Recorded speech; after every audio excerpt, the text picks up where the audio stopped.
जो है ना उसमें अगर आप आओ तो बेटा उसमें सबसे पहले ये आपको एमसीक्यूज पेपर 1 आपका होता है एमसीक्यूज वाला, और बेटा पेपर 2 आपका होता है यानी लॉन्ग क्वेश्चंस। अच्छा, ये अराउंड बेटा 35 मार्क्स के होंगे, ये अराउंड बेटा 100 मार्क्स के होंगे। इनकी फिर वो वेटेज 70% काउंट करता है, इनकी बेटा वेटेज वो 30% काउंट करता है। और एग्जाम्स ड्यूरेशन इसका अराउंड 1 और 15 मिनट्स और इसका बेटा 1 और 45 मिनट्स होता है। ये तो बेटा ओवरऑल इनका कि हमने जो किस तरह एग्जाम्स आएंगे और किस तरह हमने करने हैं। अब rest of the things are बेटा कि इसका सिलेबस क्या है। तो सिलेबस आपके पास किस फॉर्म में मौजूद है, ऐसे याद है या कहीं लिखा हुआ है आपने? लिखा हुआ है मैंने। वो अगर रेडिली अवेलेबल है तो उसकी पिक्चर मेरे साथ शेयर कर सकते हो।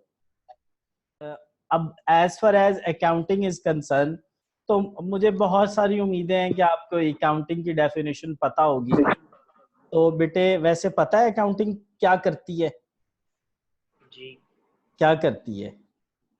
Like capital plus liability. नहीं बेटा, अकाउंटिंग जो बेसिकली हमें पता होना चाहिए कि ये बेटे इसका फंक्शंस क्या हैं। यू मीन जी बोलो बच्चे। अकाउंटिंग, लाइक आप कहना चाह रहे हैं लाइक इसकी डेफिनेशन क्या एसेट्स है? लायबिलिटी नहीं नहीं कैपिटल। नहीं बेटा, अकाउंटिंग बेटे सुन लो अब होती क्या है। बेटे बेसिकली ना हम अकाउंटिंग के अंदर 4 टाइप्स के हम फंक्शंस परफॉर्म कर रहे होते हैं। हम रिकॉर्डिंग्स कर रहे होते हैं अकाउंटिंग के अंदर, उसके अलावा उन रिकॉर्डिंग को क्लासिफाई कर रहे होते हैं। ठीक है बेटे, हम उनकी क्लासिफिकेशन कर रहे होते हैं। तो बेटा Okay. हम अकाउंटिंग के अंदर उन्हीं रिकॉर्ड की क्लासिफिकेशन, फिर बेटा उनकी समराइजेशन, और लास्ट पे बेटे उनकी इंटरप्रिटेशन कर रहे होते हैं। ठीक है, हम बेटे अकाउंटिंग के अंदर 4 टाइप के फंक्शन परफॉर्म कर रहे होते हैं: रिकॉर्डिंग, क्लासिफिकेशन, समराइजेशन और इंटरप्रिटेशन। किन चीजों की बेटे? अब किन चीजों की? मॉनिटरी ट्रांजैक्शंस की। बेटे किन की? मॉनिटरी ट्रांजैक्शंस की। अब मॉनिटरी ट्रांजैक्शंस क्या होती हैं बेटे? मॉनिटरी ट्रांजैक्शंस होती हैं कि वो ट्रांजैक्शन क्या होती है?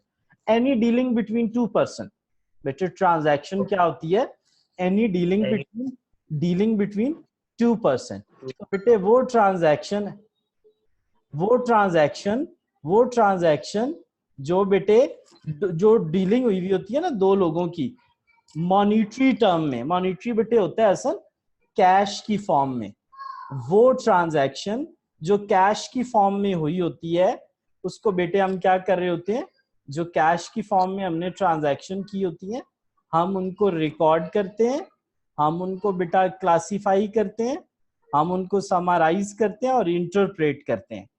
बेटे रिकॉर्डिंग को ना हम बोलते हैं जनरल, रिकॉर्डिंग को हम बोलते हैं जनरल, KOURNAL। ठीक है, और बेटा क्लासिफिकेशन को बोलते हैं लेजर। बेटे क्लासिफिकेशन को क्या बोलते हैं? लेजर। समराइजिंग को बेटा बोलते हैं ट्रायल बैलेंस। और बेटा इंटरप्रिटेशन को हम बोलते हैं फाइनल अकाउंट। इंटरप्रिटेशन को बेटा क्या बोलते हैं? फाइनल अकाउंट, जिसमें प्रॉफिट एंड लॉस और बैलेंस शीट आती है। तो बेटा आज हमने पहली बात क्या डिस्कस की कि अकाउंटिंग होती क्या है।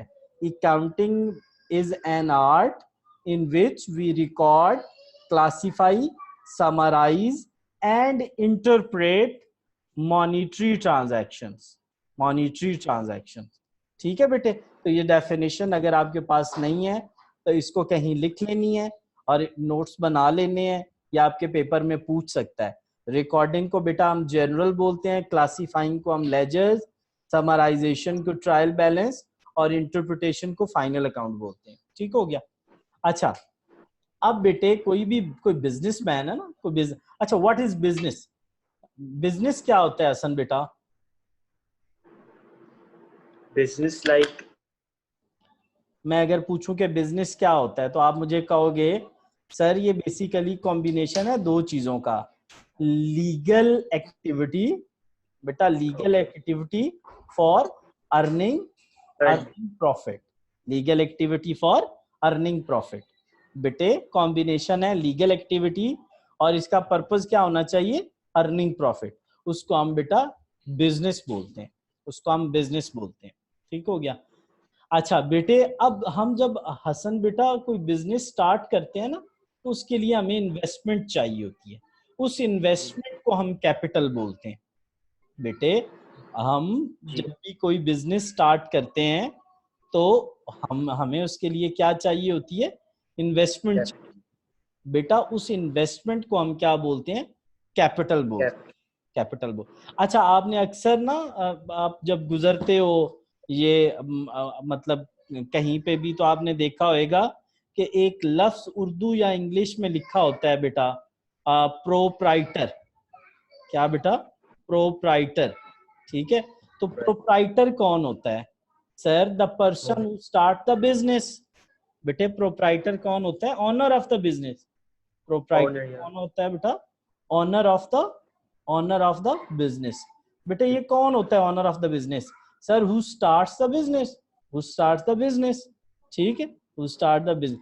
तो बेटे मैंने आज आपकी बहुत बेसिक्स पे काम किया ना, कि अकाउंटिंग क्या होती है, बिजनेस क्या होता है, प्रोप्राइटर कौन होता है, कैपिटल क्या होता है।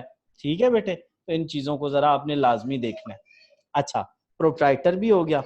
अब बच्चे मुझे ये बताओ, नेक्स्ट टाइम हम पढ़ेंगे कि ड्राइंग्स क्या होती हैं। ड्राइंग्स क्या होती हैं बेटे, ड्राइंग्स ये होती हैं कि जब, अच्छा हसन बेटे आपने एक बिजनेस शुरू करना है, चलो मैंने और आपने डिसाइड कर लिया कि हम दोनों मिलके एक बुक शॉप बनाएंगे।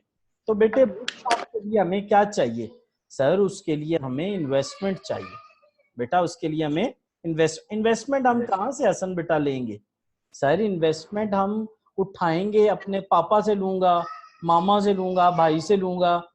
तो मैं घर से पैसे लेके, तो मैंने सपोज मतलब फेज 4 में हमने जाके ईस्ट ब्लॉक में एक शॉप ले ली और उसके अंदर वो सारे पैसे डाल दिए और बुक शॉप बना दी। तो इसका मतलब है बेटा हम जो घर से पैसे उठा के लाए, जो हमने शॉप के अंदर इन्वेस्ट किए, उसको हम क्या बोलेंगे, कैपिटल। उसको क्या बोलेंगे, कैपिटल। बेटा जो हम घर से उठा के लाए और बिजनेस में इन्वेस्ट किए, उनको क्या बोला, कैपिटल। अच्छा घर वालों ने फरमाइश कर दी कि फलान नॉवल लेते आना, अब बेटे क्या होगा, या घर वालों ने कहा कि यार कोरोना चल रहा है तो कुछ बैग्स देने हैं, हमने कहीं राशन बैग्स देने हैं, तो कुछ पैसे लेते आना। तो अब बेटे हमने अपनी शॉप में से कुछ पैसे उठाए, हमने अपनी बेटा क्या किया, शॉप में से कुछ पैसे उठाए और घर लेके चले गए। तो वो जो अमाउंट हम शॉप में से उठा के घर लेके गए फॉर पर्सनल यूज, उसको बेटा क्या बोलते हैं, ड्राइंग्स।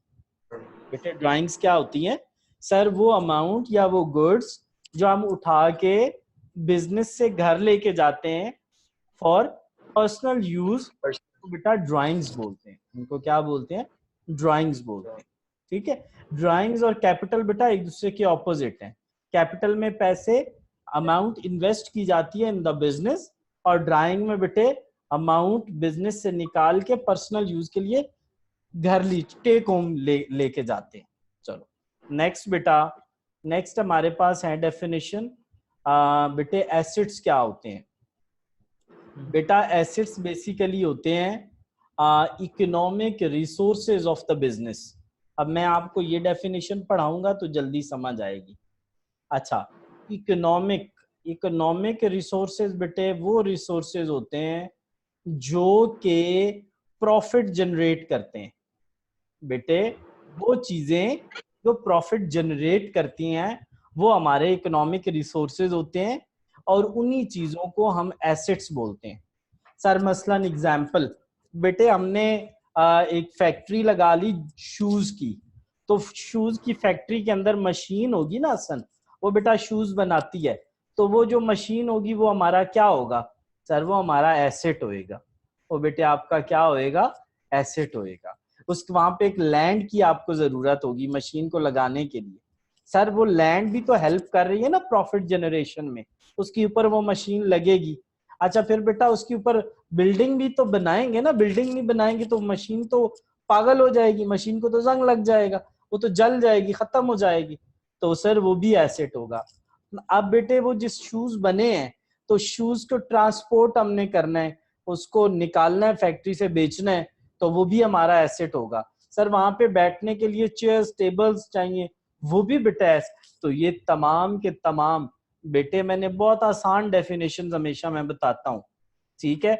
इकोनॉमिक रिसोर्सेज, वो रिसोर्सेज जो प्रॉफिट जनरेट करते हैं, उनको हम एसेट्स कहते हैं। उनको क्या कहते हैं हसन बेटा? एसेट्स कहते हैं। अच्छा अब बेटा यहाँ पे जो डेफिनेशन लिखी हुई है बहुत इजी लिखी हुई है। Things owned by the business, वो चीजें जो पर्टेन करती हैं बिजनेस से, उनको हम एसेट। आप ये दोनों डेफिनेशंस याद करोगे। और मेरा एक फॉल्ट है कि मैं अगले दिन सुनता भी हूँ, ठीक है, तो बेटे कल मैं आपसे सुनूंगा भी सही। अब एसेट्स बेटा मैं बस दो चीजें बता के वाइंड अप करूंगा, और फिर मैं कल आप वाले नोट्स देखूंगा तो उसके मुताबिक चलूंगा।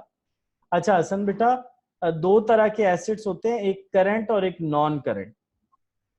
बेटे करंट नॉन करंट एसेट्स वो एसेट्स होते हैं जो जिनकी लॉन्ग लाइफ होती है बेटा। नॉन करंट एसेट्स कौन से होते हैं? जिनकी बेटा क्या होती है सर? जिनकी लॉन्ग लाइफ होती है, उनको क्या बोलते हैं बेटा? सर उनको बोलते हैं फिक्स एसेट्स। जिनकी बेटा क्या होती है? Long life. और जिनकी बेटा क्या होती है? Short life. शॉर्ट लाइफ वो क्या होते हैं? Current assets. करंट एसेट्स बेटे लॉन्ग लाइफ वाले, ये लॉन्ग लाइफ, लैंड की लॉन्ग लाइफ होती है, बिल्डिंग की बेटा लॉन्ग लाइफ होती है, फर्नीचर की लॉन्ग लाइफ होती है, प्लांट एंड मशीनरी की लॉन्ग लाइफ होती है। अब शॉर्ट लाइफ वाले क्या होते हैं बेटे? Cash, cash in hand, cash at bank, हाँ जबरदस्त, डेटर्स, इन्वेंटरी, हाँ, अकाउंट रिसीवेबल, इन्वेंट्री, इन्वेंट्री को बेटा एक और नाम भी होता है, स्टॉक भी बोलते हैं। और बेटा शॉर्ट टर्म इन्वेस्टमेंट्स, और बेटा मार्केटेबल सिक्योरिटीज। मार्केटेबल सिक्योरिटीज क्या होती हैं सर? जो हम बॉन्ड्स वगैरह खरीदते हैं ना, उनको मार्केटेबल सिक्योरिटीज बोलते हैं। सर शॉर्ट इन्वेस्टमेंट आप एक्सप्लेन करेंगे किस टाइप की शॉर्ट इन्वेस्टमेंट बेटे आप कहना चाह रहे शॉर्ट इन्वेस्टमेंट मैं यही बोल रहा हूँ, ये मार्केटेबल सिक्योरिटी। हम जो हैं? बॉन्ड्स ओके, नहीं खरीद लेते असन बेटे, बॉन्ड्स खरीद लेते हैं, इनको हम बेसिकली शॉर्ट टर्म इन्वेस्टमेंट्स बोलते हैं। ओके, तो बेटे शॉर्ट, तो बेटे होपफुली आपको मुझे नहीं आइडिया कि आप मुझे मेरी कितनी समझ आई है। I would try my best